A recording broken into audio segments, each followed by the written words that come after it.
அடுத்ததாக மிக முக்கியமான ஒரு கேள்வி ஒன்று ஒரு சகோதரர் கேட்கிறார். உலகில் முதல் மனிதனான ஆதம் அலைஹிஸ்ஸலாம் அவர்கள் இலங்கையில் பாவ ஆதமலை எடம்ஸ்பீக் பகுதியில் இறக்கப்பட்டதாக சிலர் கூறுகின்றனர். இது குறித்து ஹதீஸ்கள் ஏதும் உள்ளனவா? அவற்றில் தரம் என்ன என்று சகோதரர் பசீல் அவர்கள் மாத்தறையிலிருந்து கேட்கிறார். அதாவது ஆதம் அலைஹிஸ்ஸலாம் அவர்கள் சொர்க்கத்திலிருந்து வெளியேற்றப்படுகிறார். அப்படி வெளியேற்றப்பட்ட நேரத்துல ஆதம் அலைஹிஸ்ஸலாம் அவர்கள் இலங்கையில் அந்த பாவ ஆதமலை என்று சொல்லக்கூடிய எடம்ஸ்பீக் என்று சொல்லக்கூடிய சிவனொளி பாத மலை என்று சொல்லக்கூடிய அந்த மலையின் மீதுதான் இறக்கப்பட்டாரா? எடம்ஸ்பீக் என்று சொல்லப்படுகின்ற மலையில் பாதத்தின் அடிச்சோடாக இருக்கக்கூடிய அந்த தடயம் ஆதம் அலைஹிஸ்ஸலாம் அவர்களுக்குரியதா? ஹவ்வா அலைஹிஸ்ஸலாம் மக்கால இறங்கினாங்களா என்பதை எங்களுக்கு மார்க்க ரீதியாக விளங்கப்படுத்துங்க. சில பேர் ஆதம் அலைஹிஸ்ஸலாம் ஸ்ரீலங்கால தான் இறங்கினாங்க இலங்கை முஸ்லிம்களுடைய வரலாறு சொல்வதற்கு கருத்து தெரிவிக்கின்ற சிலர், உலமாக்களாக தங்களை அறிமுகப்படுத்திக் கொள்ளக்கூடிய சிலர் இந்த மாதிரி சொல்றாங்க. இது சரியா என்று கேட்கிறாங்க. முதல்ல ஆதம் அலைஹிஸ்ஸலாம் அவர்கள் ஸ்ரீலங்கால இறங்கினாங்க, எடம்ஸ்பீக்ல உள்ள அந்த பாதம் ஆதம் அலைஹிஸ்ஸலாம் அவர்களுடையதுதான் என்பதற்கு அல் குர்ஆன்ல ஏதாவது ஆதாரம் இருக்குதான்னு கேட்டா எந்த ஆதாரமும் இல்லை. நபிகள் நாயகம் ஸல்லல்லாஹு அலைஹி வஸல்லம் அவர்கள் சொல்லி இருக்கிறார்களான்னு பார்த்தா ஆதாரபூர்வமான எந்த செய்திகளிலும் அல்லது பலவீனமான செய்திகள்ல கூட ரசூல் ஸல்லல்லாஹு அலைஹி வஸல்லம் அவர்கள் இப்படி ஆதம் அலைஹிஸ்ஸலாம் அவர்கள் இலங்கையில் செரந்திபில் அல்லது சேலானில் இறங்கினார்கள் என்பதற்கு எந்த ஒரு வார்த்தை சொன்னதாக எந்த ஒரு நபிமொழிகளிலும் நாங்கள் பார்க்க முடியவில்லை. ஆனா ஆதம் அலைஹிஸ்ஸலாம் அவர்கள் ஹவ்வா அலைஹிஸ்ஸலாம் அவர்கள் எங்க இறங்கினாங்க என்பதை சில கட்டுக்கதைகளை வைத்து, சில பொய்யான செய்திகளை வைத்து, இஸ்ராயேல்களுடைய கட்டுக்கதைகளை வைத்துக் கொண்டு சொல்லி வருகிறார்கள். அதை வச்சு சொன்னா அது மார்க்கத்தினுடைய ஆதாரமாக ஆகுமா? ஆதாரமாக ஆகாது. எப்படி ஒரு செய்தி வருதுன்னு சொன்னா, சில பழைய வரலாற்று நூட்கள்ல ஆதம் அலைஹிஸ்ஸலாம் அவர்கள் இலங்கையில இறங்கினாங்க என்று இப்னு அப்பாஸ் ரலியல்லாஹு அன்ஹு அவர்கள், அலி ரலியல்லாஹு அன்ஹு அவர்கள் சொன்னதாக எல்லாம் சில செய்திகள் வருது. எப்படி வருதுன்னு பாருங்க. ஃபகால அலியுன் வப்னு அப்பாஸின், அலி ரலியல்லாஹு அன்ஹு அவர்களும் இப்னு அப்பாஸ் ரலியல்லாஹு அன்ஹு அவர்களும் கத்தாதா அவர்களும் அபு ஆலியா அவர்களும் சொன்னார்கள், இன்ன உஹ்பித பில் ஹிந்தி அலா ஜபலின் யுகாலு லஹு நூது மின் அர்லி செரந்தீப. ஆதம் அலைஹிஸ்ஸலாம் அவர்கள் இந்து பகுதியில், இந்தியா பகுதியில் செரந்தீப் என்ற ஊரில் ஒரு மலை, நூத் என்று சொல்லக்கூடிய ஒரு மலையின் மீது இறக்கப்பட்டார்கள். ஹவ்வா அலைஹிஸ்ஸலாம் அவர்கள் சவுதி அரேபியாவில் ஜித்தா என்ற பகுதியில் இறக்கப்பட்டார்கள். ஃபகால் இப்னு அப்பாஸ் அவர்கள் சொல்கிறார்கள், ஃபஜாஅ ஃபீ தலபிஹா, ஆதம் அலைஹிஸ்ஸலாம் அவர்கள் ஹவ்வா அலைஹிஸ்ஸலாம் அவர்களை தேடி வந்தார்கள். ஃபகான குல்லமா வலஅ கதமஹு பிமௌலஇன் சார கரியதன், அவர்கள் தேடி வந்த அந்த பயணத்திலே பாதடிகளை ஆதம் அலைஹிஸ்ஸலாம் வைக்கின்ற ஒவ்வொரு பாதடிகளிலும் ஒவ்வொரு ஊர் உருவானது.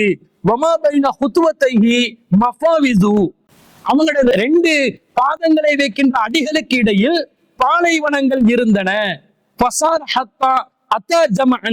அவர்கள் இருவரும் பயணித்து ஜமா என்று சொல்லக்கூடிய இடத்தை அடைந்தனர்.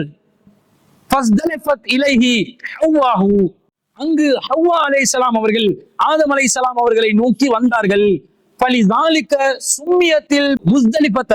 அதன் காரணமாகத்தான் அந்த இடத்தை முஸ்தலிஃபா என்று அறிவிக்கப்பட்டது. 2 பேரும் அவர்கள் ஒருவரை ஒருவர் அரபாத் என்ற இடத்தில் அறிந்து கொண்டார்கள்.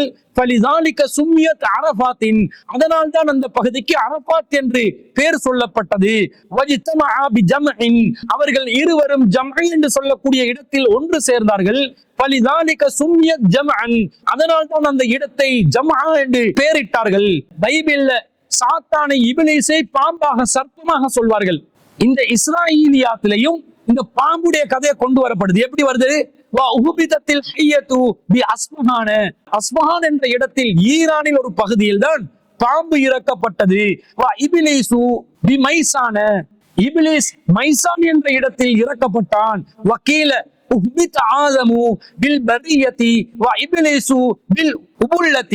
இன்னொரு கருத்து என்னன்னா, ஆதம் அலைஹிஸ்ஸலாம் அவர்கள் பாலைவனத்தில் இறக்கப்பட்டார், இப்லீஸ் அல் உபலாவில் இறக்கப்பட்டார் என்றும் கூறப்படுகிறது என்று சொல்லி ஒரு கதையை வச்சிருக்கிறாங்க.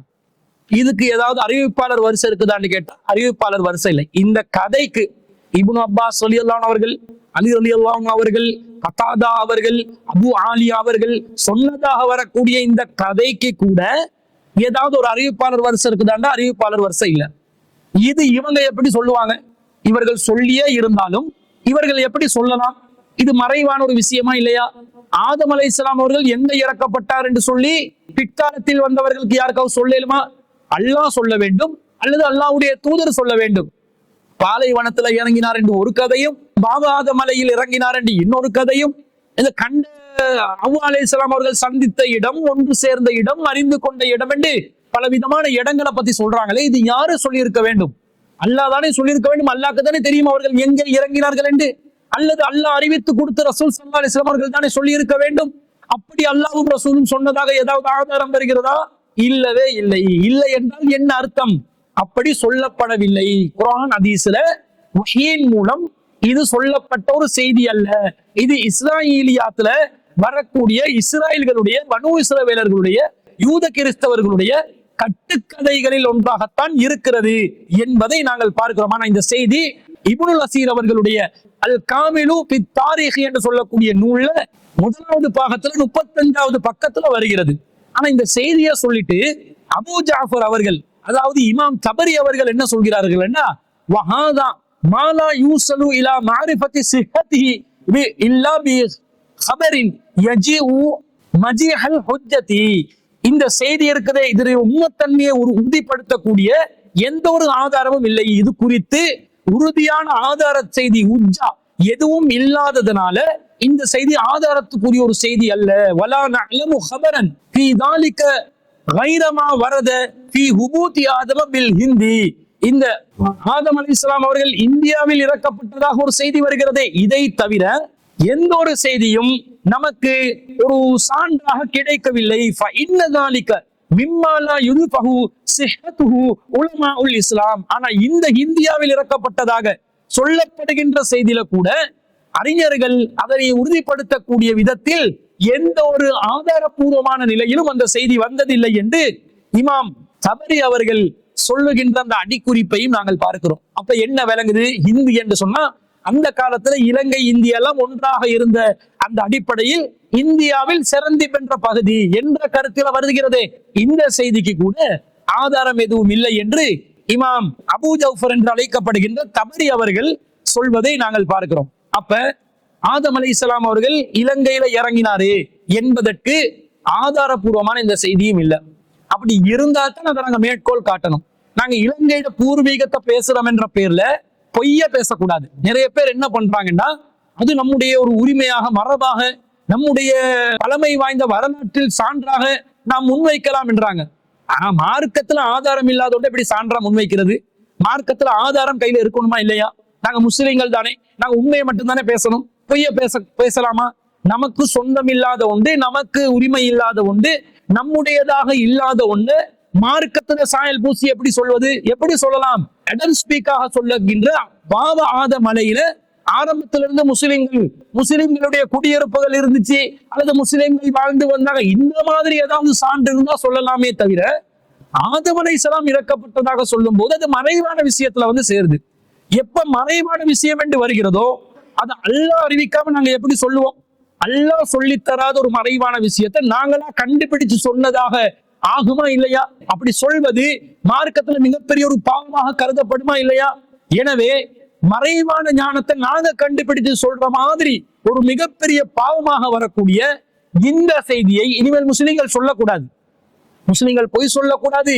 மறைவானது அல்லாஹ் அறிவித்ததை தவிர எங்களுக்கு ஞானம் இல்லை என்ற அடிப்படையிலும் நாங்களா இட்டுக்கட்டி சொல்லவும் கூடாது என்ற வகையில் ஆதம் அலைஹிஸ்ஸலாம் அவர்கள் இலங்கையில பாவ ஆதமலையில் அடம் ஸ்பீக்ல இறங்கினாங்க. செவந்தின்லதான் ஆதம் அலைஹிஸ்ஸலாம் அவங்க இறங்கினாங்க. பிறகு ஹவ்வா அலைஹிஸ்ஸலாத்தை தேடிக்கொண்டு ஒரு லவ் ஸ்டோரி ஆட்டம் காட்டுறாங்க. ஹவ்வா அலைஹிஸ்ஸலாத்தை தேடிக்கொண்டு அவங்க ஜித்தா வரைக்கும் நடை போட, ஒவ்வொரு பாதத்திலும் ஒரு உருவாக 2 பாதங்களுக்கு இடையிலே பாலைவனங்கள் இருக்க, இப்படி என்று ஒரு லவ் ஸ்டோரியை உருவாக்கி சொல்றாங்களே, இதுக்கு மார்க்கத்துல எந்த ஒரு ஆதாரமும் இல்லை. ஆனா குர்ஆன்ல அல்லாஹ் என்ன சொல்கிறான்? 3வது அத்தியாயத்துல 96வது வசனத்துல, இன் அவ்வல பைத்தின் உலிஅ லின்னாஸி லல்லதி பிபக்கத முபாரக்கன் வ ஹுதல் லில் ஆலமீன்.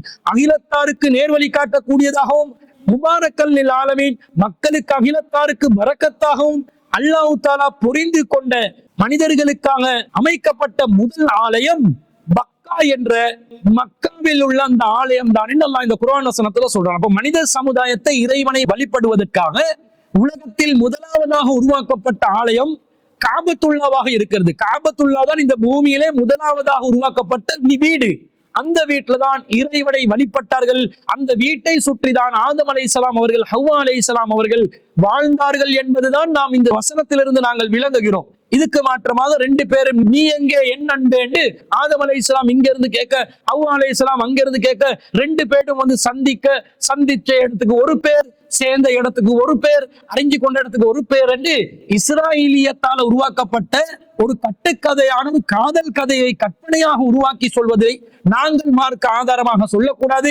அல்லாஹ் குர்ஆன்ல வஹீ மூலமாக மனிதர்களை வழிபடுறதுக்காக முதலாவதாக காபத்துல்லா என்ற ஆலயம் தான் கட்டப்பட்டது என்று சொன்னா மக்கால தான் முதல் குடியிருப்பு ஆரம்பிக்கிறது. அப்ப அவங்க 2 பேரும் அங்கேதான் இறங்கி இருக்கிறார்கள் என்பதை அந்த வசனத்திலிருந்து நாங்கள் தெளிவாக விளங்கிக் கொள்ளலாம் என்பதுதான் அந்த சகோதரர் பசீல் அவர்களுடைய கேள்விக்கு நாம் பதிலாக பதிவு செய்து கொள்கிறோம்.